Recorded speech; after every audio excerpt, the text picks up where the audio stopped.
प्रभु की भक्ति, प्रभु के दर्शन हमारे जीवन में हमें क्या देने वाले होते हैं, यह विषय चल रहा था। दर्शन गुणों सहित होना चाहिए, भक्ति भी गुणों सहित ही होना चाहिए। वे अनंत चतुष्टय के धारी प्रभु, अनंत सुख से संपन्न। हमने यह समझा सुख प्रभु का कैसा होता है और संसारी का सुख कैसा होता है। प्रभु का सुख आत्माश्रित होता है। संसारी व्यक्ति जिसे सुख मानता है वैसे तो वो सुख होता नहीं, फिर भी जिसे वो सुख कहता है वह पराश्रित होता है। कर्म परवशे शांते दुःखैरन्तरितोदये पाप बीजे सुखे नास्ता श्रद्धा नाकांक्षा क्रियते। आचार्य समंतभद्र स्वामी जी कहते हैं, जब जब ये संसारी व्यक्ति सुख की तलाश करता है तो कैसे मिलता है? कर्म परवशे, पुण्य कर्म के उदय में ही इसे कुछ मिल पाता है। पुण्य कर्म ना हो, लाख कोशिश करे, लाख मेहनत करे, दिन रात लगा रहे, भागता रहे, जॉब करता रहे, व्यापार करता रहे, लेकिन उसे सुविधाएं नहीं मिल पाती हैं। कुछ लोग होते हैं बहुत थोड़ी मेहनत करते हैं, थोड़े में ही उन्हें बहुत कुछ मिल जाता है। कुछ लोग होते हैं जी जान लगा देते हैं, 30-30 साल लगा देते हैं, फिर भी इतना नहीं अर्जित कर पाते कि अपने आप को व्यवस्थित कर पाएं, परिवार को व्यवस्थित कर पाएं। कुछ तो ऐसे भी होते हैं जिंदगी बीत जाती है, स्वयं का मकान तक नहीं बना पाते, एक फ्लैट तक नहीं ले पाते, किराए के मकान में ही जीवन गुजार देते हैं। जैसे तैसे कुछ लोगों को मिल पाता है तो उसका कारण है पूर्व में किया हुआ कर्म। आचार्य भगवान दूसरी बात और कहते हैं, कर्म परवश तो है लेकिन शांति है, अंत सहित है। जो भी हम पाते हैं संसारी दशा में, जो भी आप पाते हो वह समाप्त होने वाला है, अंत होने वाला है, छूटने वाला है, रहने वाला नहीं। तीसरी बात वो कहते हैं, दुःखैरन्तरित, दुखों से वो मिश्रित होता है।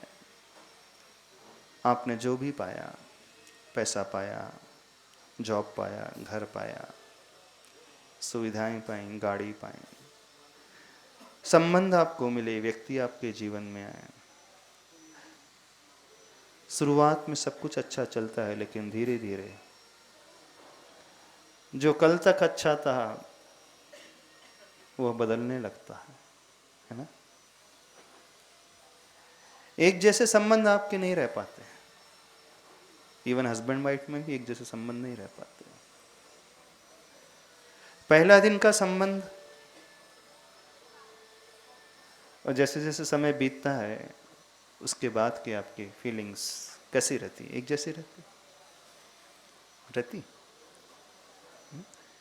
कल तक आप जैसे लाइक करते थे, आज उसे भी आज वैसे ही लाइक करते हैं। जो लाइकिंग का विषय था वो डिसलाइकिंग का विषय हो जाता है। ऐसा क्या हो जाता है? कल तक जो अच्छा था आज उसमें अच्छाइयाँ नजर नहीं आती हैं। कल तक आपने जो प्रॉमिस किए थे, सपने देखे थे, अचानक क्या हो जाता है? व्यक्ति तो वही रहता है, वही रहता है, फिर क्यों सपने टूटने लगते हैं? आपके प्रॉमिस, आपके वचन टूटने लगते हैं। कल तक आप जिसमें दुनिया का सारा वैभव देखते थे, सारी सुंदरता देखते थे, जिसका स्वभाव आपको सबसे अच्छा स्वभाव लगता था, ऐसा क्या हो जाता है कि अब उसका स्वभाव आप पसंद नहीं कर पाते? कल तक जो चंद्रमुखी रहती है बाद में क्या हो जाता है?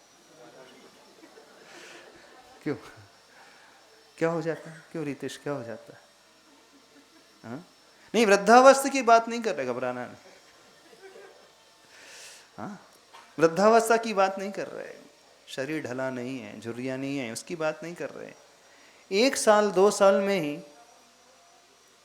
अपीयरेंस एज इट इज रहता है, लुक्स एज इट इज रहते हैं। इतना ड्रास्टिक चेंज तो नहीं आता होगा, आ जाता है?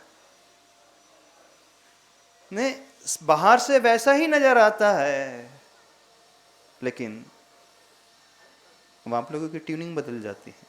बदल जाती? नहीं बदल जाती? क्या हो जाता है, बता सकते हो? देखो, हमें तो अनुभव नहीं है, आपको एक्सपीरियंस है, सबको एक्सपीरियंस है। ऐसा क्या घटित हो जाता है कि जो व्यक्ति कल तक बहुत अच्छा लगता था, आज आप उसे देखना नहीं चाहते, बात करना नहीं चाहते? वो पूरब तो आप पश्चिम, होता है ना? वो आम बोलता है तो आप इमली बोलने लगते हो। हाँ? हाँ? वो नॉर्थ पोल तो आप साउथ पोल, एकदम टोटली 180 डिग्री अपोजिट हो जाता है। क्यों हो जाता है ऐसा? क्या हो जाता है ऐसा?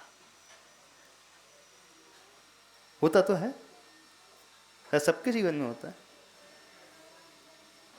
क्या बदलता क्या है, हमें बता दीजिए। अपेक्षाएं बदल जाती। हाँ, अपेक्षाएं बदल जाती, अपेक्षाएं बहुत बढ़ जाती। अच्छा, तो पहले नहीं रहती अपेक्षाएं? हाँ? यानी जिसमें आपने सुख माना था, जो आपके लिए सुख दे रहा था, वही व्यक्ति अब आपको सुहाता नहीं है, वही आपके लिए दुख का निमित्त हो गया। हो गया? नहीं है तो डाइवोर्स जैसे केसेस क्यों होते हैं? जो सपने देखते हैं, एक साथ वचन लेते हैं, वचन देते हैं, जब शादी होती है कुछ नियम लेते हैं ना, 7 फेरे लेते हो तो नियम लेते हैं। कब तक साथ निभाने का नियम लेते हैं? 7 जन्म? कहाँ तक? कब तक साथ का है? कितना, कब तक का वचन रहता है आपका? लाइफ टाइम तक, जीवन भर का? तो जो जीवन भर का आपने नियम लिया था, कुछ समय में ही उसकी धज्जियां उड़ने लगती है। क्यों ऐसा हो जाता है? कोई तो कारण होगा।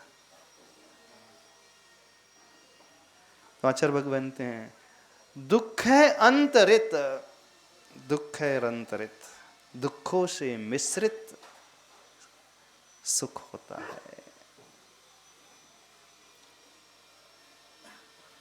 कोई भी व्यक्ति एक ही स्टेज में हमेशा नहीं रहता है, और खासकर यहां बढ़ता नहीं, यहां घटता है। उसका स्लोप जो है अपवर्ड नहीं है, डाउनवर्ड होता है।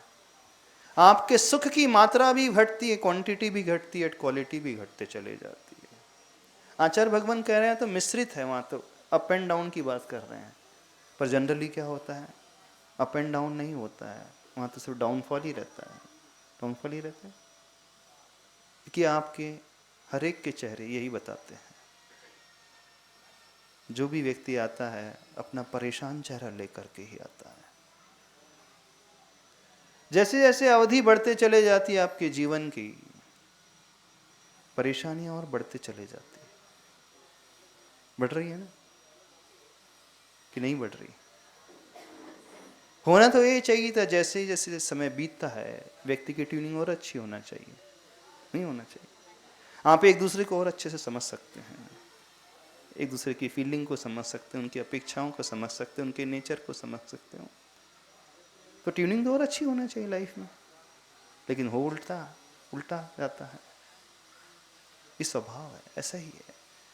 यानी जो भी आपने तलाशा, जो भी आपने खोजा, जिसमें भी खुश सुख आपने खोजा, वह दुख से मिला हुआ ही रहता है। दुख है रंत ऋतोदय, पाप बीजे।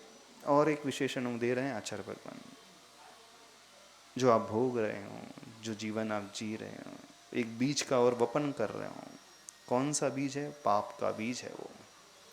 यानी आगामी काल के लिए, भविष्य के लिए जो आप तैयारी कर रहे हो, अभी तो छोड़ दो, भविष्य इससे बदतर होगा।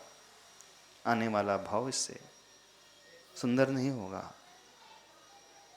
बिल्कुल सुंदर नहीं होगा, क्योंकि वहां बीजारोपण ही पाप का हो रहा है। और जैसा बीज बोया जाएगा वृक्ष वैसा ही खड़ा होगा। कड़वा बीज बोया जाएगा तो मीठे फल उसमें कभी नहीं आएंगे। बबूल बीज बोया जाएगा तो आम कभी नहीं आएंगे। आएंगे? कुछ नहीं आएगा। पाप पे बीज है। अब जो व्यक्ति इस सुख को समझ लेता है, तो आचार्य भगवंत हैं ऐसे सुख में पाप बीजे सुखे अनास्था। अब उसकी आस्था नहीं, अनास्था प्रकट होने लगती है। उसकी श्रद्धा बढ़ती नहीं है, घटने लगती है। श्रद्धा नाकांक्षा क्रियते। ऐसे सुख में श्रद्धा नहीं करना चाहिए, ऐसे सुख की आकांक्षा नहीं करना चाहिए। यदि आपको चाहना ही है, आपको पाना ही है, तो ठीक इससे विपरीत चाहने की कोशिश करो। लेकिन आप हो कि बार बार वही वही चाहते हो, वही वही चाहते हो, वही वही और वही वही। अभी तक प्रभु को इस दृष्टि से हमने देखा ही नहीं। उनका सुख कैसा है और आपका सुख कैसा है। उनका सुख ठीक इससे विपरीत है। कर्म परवशे नहीं है, कर्म से मुक्त अवस्था में प्रकट हुआ है। स्ववशे है, परवशे नहीं है। कर्म से अर्थ वो 8 प्रकार के कर्म, कर्म से अर्थ वहां पे क्रियाएं भी हैं, कर्म से अर्थ वहां पे ऑब्जेक्ट भी है, व्यक्ति भी है, वस्तु भी है, क्रिया भी है, और वो 8 प्रकार के कर्म है। उसके वशीभूत है वो, बिना उसके नहीं हो सकता। शांति से नहीं मिल सकता, बैठ करके नहीं मिल सकता, कुछ ना करके नहीं मिल सकता। लेकिन प्रभु का जो सुख है कर्म स्ववशे। आपका सुख है शांति अंत सहित है, उनका अंत रहित है, अर्थात अनंत है। दुख है अंतरित है आपका सुख, दुख से मिश्रित है, दुख से मिला हुआ है। उनका दुख से मिश्रित नहीं है, कभी भी उसमें कुछ मिश्रण में कुछ आएगा ही नहीं। हमेशा वो एज इट इज बना रहेगा।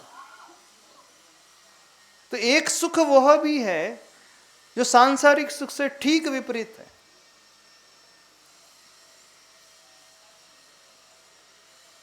आपका सुख पाप का बीज मूलक है। जो बीज बोया जा रहा है उससे पाप ही होगा। पाप कर रहे हो और भविष्य में भी उसी का फल मिलने वाला है। लेकिन वहां पर कोई ऐसा पाप का बीज नहीं है। तुलना करना सीखो कभी भी। जब हम तुलनात्मक अध्ययन करते हैं, इस दृष्टि से देखते हैं, तो जो अच्छा होता है उसे हम पाने की कोशिश करते हैं। सांसारिक क्षेत्र में आप हमेशा तुलना करते हैं, कंपेयर करते हैं, दूसरों को देखते हैं, नहीं देखते।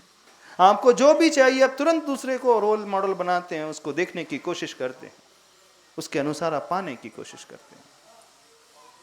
हर व्यक्ति दूसरों को देखता है, पड़ोसी को देखता है, जो भी आपको चाहिए।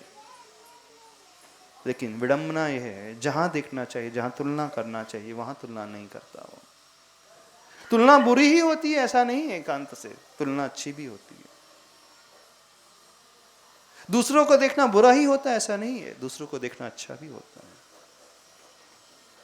दूसरों को देखकर आप नीचे भी जा सकते हैं, और दूसरों को देख करके आपको प्रेरणा भी मिल सकती है, ऊपर भी उठ सकते हैं, आगे भी पहुंच सकते हैं, पहुंच सकते हैं। लेकिन आप जिन्हें अपना मापदंड बनाते हो, पैरामीटर बनाते हो अपनी लाइफ के लिए, सुखी होने के लिए, जिनको देख करके आप कंपेयर करते हो, वो उस योग्य है ही नहीं। यदि तुलना ही करना है तो इनसे किया करो। आचार्य श्री हम लोगों से हमेशा एक बात करते थे, धर्म के क्षेत्र में और कर्म के क्षेत्र में नकल अच्छी होती कि नहीं।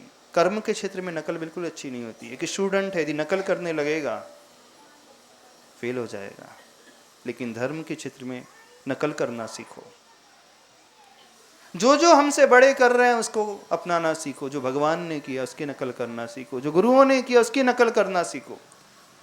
ये खुली किताब है, खुला प्रश्न है, क्वेश्चन पेपर भी खुला हुआ है, इसमें कोई रेस्ट्रिक्शन नहीं होगा आपको। जितनी कॉपी करना कर सकते कर लो, आप देख करके हर प्रश्न का उत्तर लिखो। लेकिन सांसारिक क्षेत्र में जब जब आप दूसरों को देखोगे, जब जब आप दूसरों की नकल करने की कोशिश करोगे, हमेशा फेल होगे, आगे नहीं बढ़ पाओगे।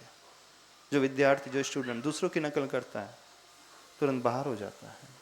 लेकिन मोक्ष मार्ग में, धर्म क्षेत्र में करो नकल, देखो इन्हें, जितनी कॉपी कर सकते हो, जितना देख सकते हो, जो जो उन्होंने चाहा वो चाहने की कोशिश करो। भगवान को चाहने से कल्याण कभी नहीं होगा। ध्यान से सुनना हम क्या बोल रहे हैं। भगवान को चाहने से कल्याण नहीं होगा, भगवान के रास्ते को चाहने से कल्याण होगा। भगवान को चाहने से हमें भगवान कभी नहीं मिलेंगे, कभी नहीं मिलेंगे भगवान आपको।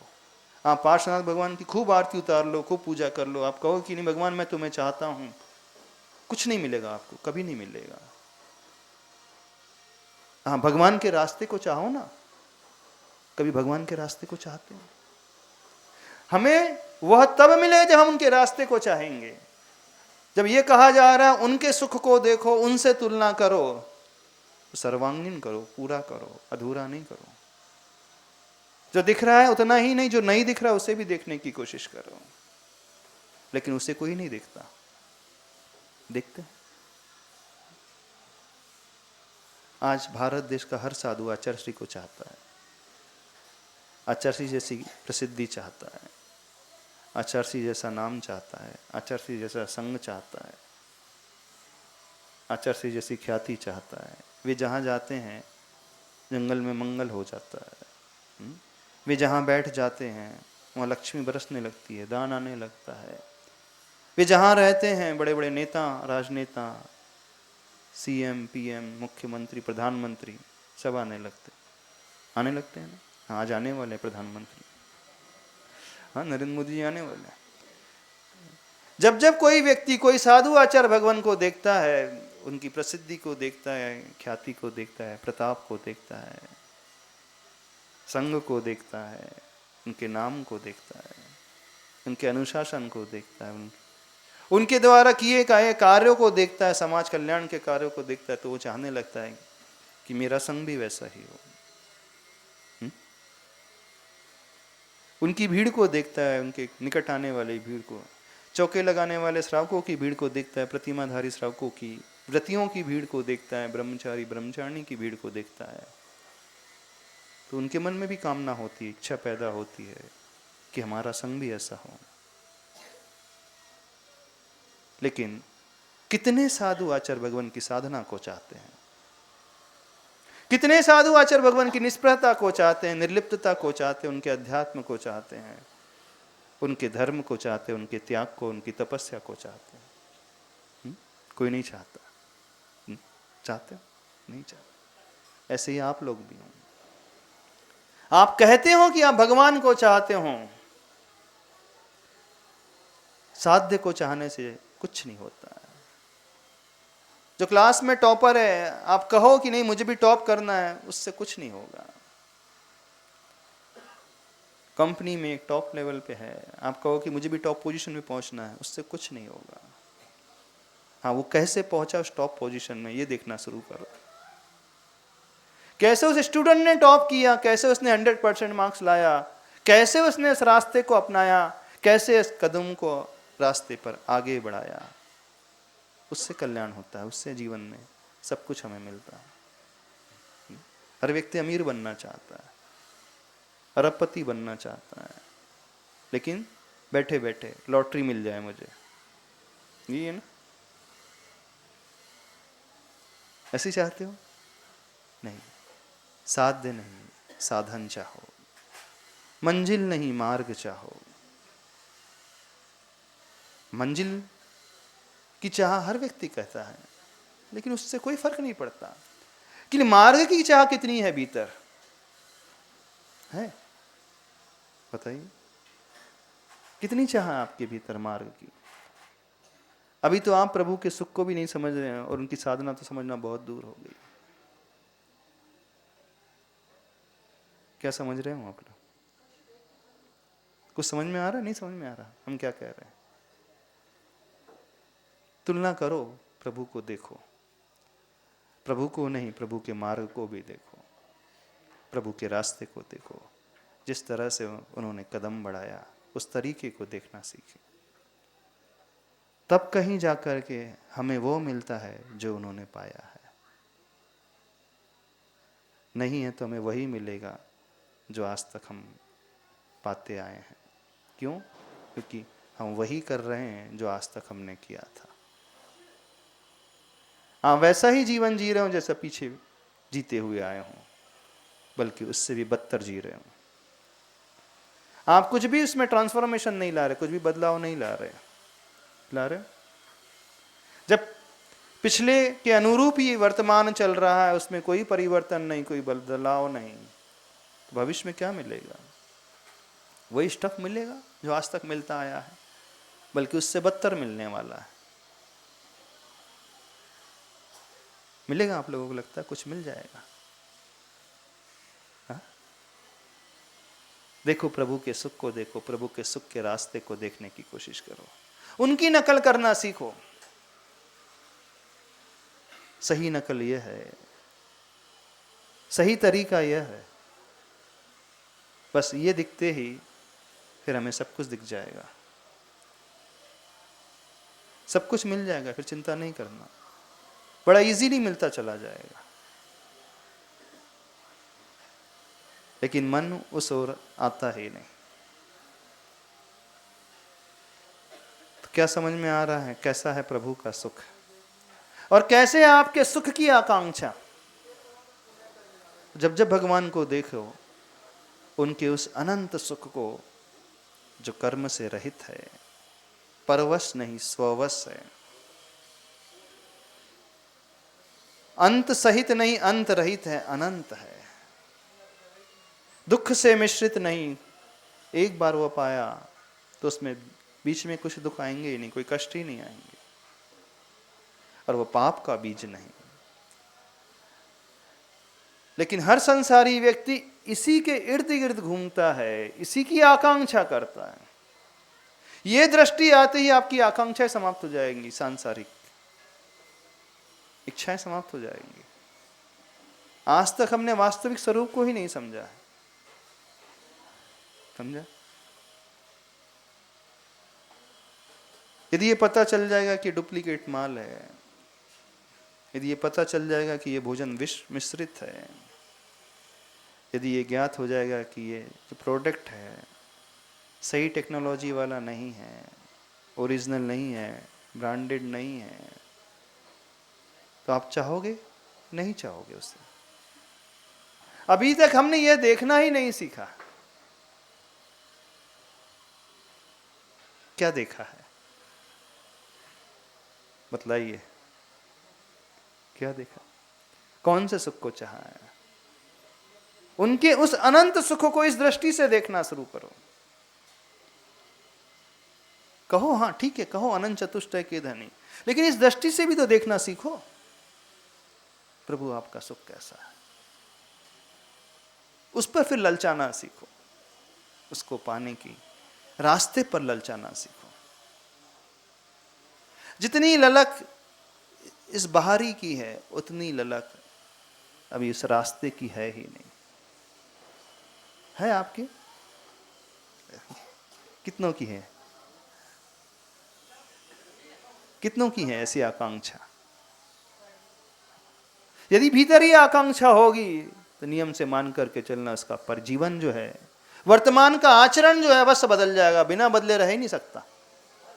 ऐसा व्यक्ति कभी पापी हो नहीं सकता, ऐसा व्यक्ति कभी गलत करने वाला हो नहीं सकता, ऐसा व्यक्ति कभी गलत दिशा में कदम उठाने वाला हो नहीं सकता। उसका हर कदम सही दिशा में उठेगा, वो अन्य क्रियाएं कर नहीं सकता, वो समीचीन ही क्रिया करेगा, व्यवस्थित क्रिया ही करेगा। यदि जो अंतरंग से उसने चाहेगा, इस प्रकार के रास्ते को चाहेगा, इस प्रकार के सुख को देखने की कोशिश करेगा, इस प्रकार से तुलना करने की कोशिश करेगा, बिल्कुल उसका सब कुछ बदल जाएगा, आमूलचूल परिवर्तन उसके जीवन में आ जाए, उसके व्यवहार में, उसके एटीट्यूड में, उसके बोल में, उसकी सोच में, उसके मन में, उसकी कायिक क्रियाओं में, शारीरिक क्रियाओं में, मानसिक, वाचनिक, कायिक, तीनों प्रकार की एक्टिविटीज है उसकी अपने आप बदलते चली जाएगी। यानी उसका अशुभ योग छूटते छूटते वो तुरंत शुभ योग में आने लगेगा। जो अशुभ मन वचन काय की क्रिया हो रही है उसकी रह नहीं पाएंगी, उसकी अपने आप ही फिर शुभ मन वचन काय की क्रिया होने लगेंगी। उसे फिर कहना नहीं पड़ेगा, उसे मोटिवेट नहीं करना पड़ेगा, प्रेरित नहीं करना पड़ेगा। फिर उसका विजन उसे अपने आप पुल करता चले जाएगा, उसे पुश नहीं करना पड़ेगा। When we like internally, we don't have to push. Our vision will pull you. ऐसा ही है। यदि हम उसे अंदर से चाहने लगेंगे तो फिर हमें उससे कोई पुश की आवश्यकता नहीं पड़ेगी। हमारा वह विजन जो है, हमारी वह अंतरंग की चाह अपने आप हमें ऊपर खींच लेगी, वो अंदर से खींचती चले जाएगी और वो बदलाव अंदर से आता चला जाएगा। अभी तो बहुत पुश करने की आवश्यकता होती है, बहुत प्रेरित करने की आवश्यकता, बार बार समझाने की आवश्यकता होती है, भैया ऐसा करो, ये करो, वो मत करो, ये छोड़ दो, ये नियम ले लो, है ना। सबके लिए बहुत आवश्यकता होती है। और फिर आप उसमें एक्सक्यूजेस ढूंढने लगते, नहीं अब इसमें ये परेशानी है, अभी तो लाइफ में ऐसे प्रॉब्लम्स हैं, अभी तो एज ही क्या है, अभी तो बहुत कुछ करना है, बहुत बिजी रहता हूँ, बहुत सारी रिस्पॉन्सिबिलिटीज हैं। ये सब आ जाते हैं ना, कि सेंटेंस निकलते हैं कि नहीं मुख से, वे रिस्पॉन्सिबिलिटीज बहुत है, अभी एज कम है, अभी तो क्या पता क्या होगा। जब ये सेंटेंसेस हमारे मुख से निकलने लगे तो इसका मतलब है अभी मेरे अंतरंग की चाह नहीं है, वो अंतरंग सुख को हमने भी अंदर से चाहा ही नहीं। और जो अंदर से चाहने वाला होता है उससे कुछ कहना ही नहीं पड़ता, स्वतः ही करने लगता है वो, और आगे आगे बढ़कर के करने लगता है, बल्कि उसे तो रोकना पड़ता है। जैसे कुछ बच्चे होते हैं बहुत ज़्यादा स्टूडियस होते हैं, तो पेरेंट्स को रोकना पड़ता है, भाई बेटा थोड़ा खेला भी कर, दिन भर पढ़ा मत कर, है? कुछ बच्चे होते हैं ना दिन भर पढ़ते ही रहते हैं, दिन भर स्कूल में, ट्यूशन में, फिर घर में। तो कुछ पेरेंट्स कहते हैं हमारे जिससे कहा करो खिला भी करे, दिन भर बुक्स में ही लगा रहता है, किताबी कीड़ा बन करके जी रहा है। कब वो ऐसा हो जाता है, किताबी कीड़ा बन जाता है आपका बेटा, आपका बेटी, आपकी, जब उसके अंदर की चाह होती है तो उसे कुछ कहना नहीं पड़ता, किसी उन पेरेंट्स को कभी फोर्स नहीं करना पड़ता बच्चे के लिए कि बेटा इस एग्जाम आ रही है पढ़ाई कर ले, बल्कि उन बच्चों को रोकना पड़ता है। कुछ बच्चे होते हैं ना, उन्हें रोकना पड़ता है, ज़्यादा टाइम मत दो, थोड़ा सा फिजिकल एक्टिविटी भी कर लिया करो, थोड़ा सा एंटरटेनमेंट भी कर लिया करो, थोड़ा मूड फ्रेश हो जाएगा तो अच्छा रहेगा। लेकिन किन बच्चों को प्रेरित करना पड़ता है? लेकिन कुछ बच्चे होते हैं पेरेंट्स को उनके पीछे डंडा लेकर के भागना पड़ता है ना। थक जाते हैं लेकिन वो सुनता ही नहीं, मानता ही नहीं। ऐसा क्यों होता है? कौन से वो बच्चे होते हैं जिनके पीछे आपको हमेशा भागना पड़ता है, और कौन से वो बच्चे होते हैं जिनको मनाना पड़ता है थोड़ा कम, थोड़ा ब्रेक ले।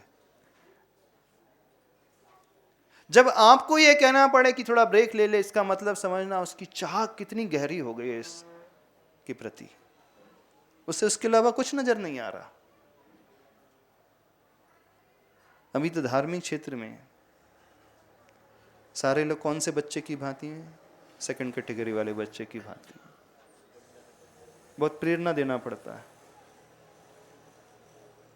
अब जो भगवान को चाहेगा तो भगवान के मार्ग को भी चाहेगा, अब उस मार्ग को भी चाहेगा कि जो भगवान बने हैं, ठीक है तीर्थंकर नहीं बने हैं तो दूसरे पात्र उन्हों भी चाहेगा।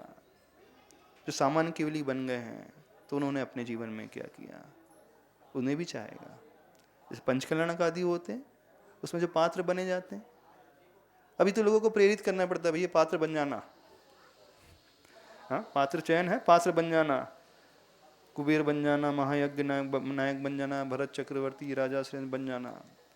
तो लोग बोलते क्या करेंगे बन करके, 5 दिन की बात है। हम बैठ करके दूर देख लेंगे क्या होता है।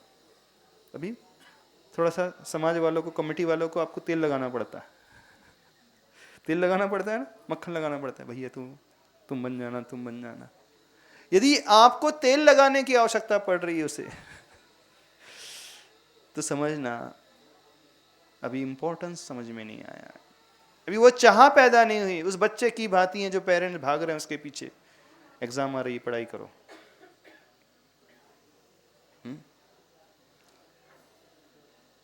अभी सबको कहना पड़ता है भगवान के पास आया करो, दर्शन किया करो, पूजा किया करो, कुछ नियम लिया करो, व्रत उपवास किया करो, कुछ त्याग किया करो, कुछ अच्छे कार्य किया करो। अभी सबको कहना पड़ता है, कहना पड़ता है।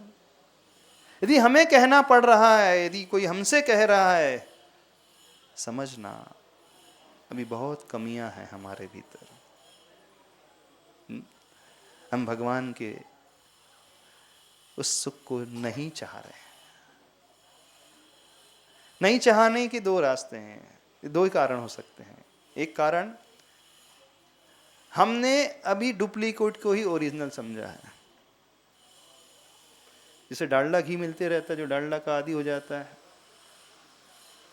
तो वो उसी में रम जाता है, तो ठीक है जो है सो है, वो शुद्ध घी की इच्छा नहीं करता, तो उसने भी शुद्ध को समझा ही नहीं है।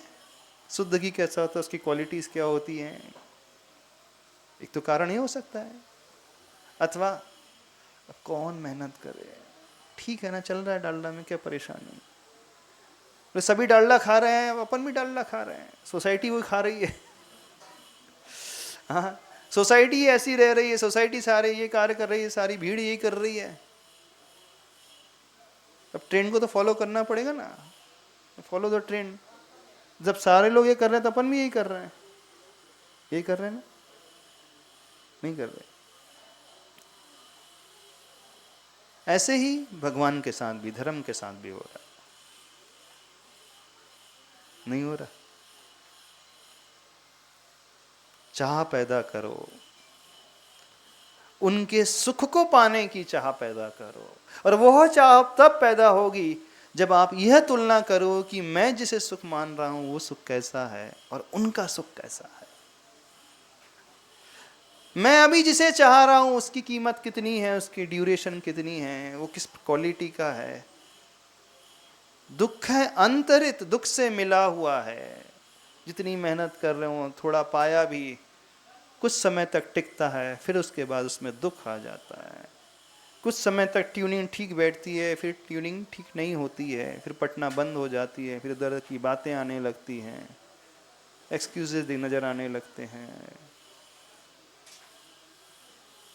यही हो रहा है, नहीं हो रहा है। तो भगवान को इस दृष्टि से देखें, मात्र सुख की दृष्टि से नहीं है। अब दूसरा गुण है भगवान का, अनंत वीर गुण भी है उनका, वो अनंत शक्ति। अब ऐसा सोचना कि उन्हें वो अनंत वीर क्यों मिल गया, वो अनंत शक्ति क्यों मिल गई। आप दिन रात लगे हों, पावर बढ़ जाए बॉडी का, मेडिसिन ले रहे हो, ड्राई फ्रूट्स ले रहे हो, और क्या क्या ले रहे, हाँ जिम जा रहे हो, हाँ हाँ एक्सटर्नल कुछ, और वो क्या लेते हैं, whey protein, protein extra protein powder, और ये प्रोटीन पाउडर, फलाना प्रोटीन पाउडर, कौन कौन से प्रोटीन, जिम जा करके बोले हाँ शक्ति बढ़ेगी। अच्छा एक बात पूछ ले, आप क्यों अपनी बॉडी का पावर बढ़ाना चाहते हैं? क्यों रितेश? अरे पूछे, चाहते हो कि नहीं? हाँ अच्छा, वैयावृत्ति करने के लिए, वाह गजब, वैयावृत्ति, गुरुओं की वैयावृत्ति करने की। सही बोल रहे, झूठ बोल रहे? पावर वीर उन्हें भी मिला है, शक्ति उन्हें भी मिली है, आपको भी थोड़ी बहुत मिली शक्ति। चाहते हो आपको मिल जाए शक्ति, अच्छी मिल जाए? किस टाइप की शक्ति चाहते हो? शारीरिक शक्ति चाहते हो, वाचनिक शक्ति चाहते हो, मानसिक शक्ति चाहते हो, आध्यात्मिक शक्ति चाहते हो, क्या चाहते हो? क्योंकि ये फैक्ट है, बिना उस शक्ति के वह सुख का भी भोग नहीं हो सकता। सत्य है।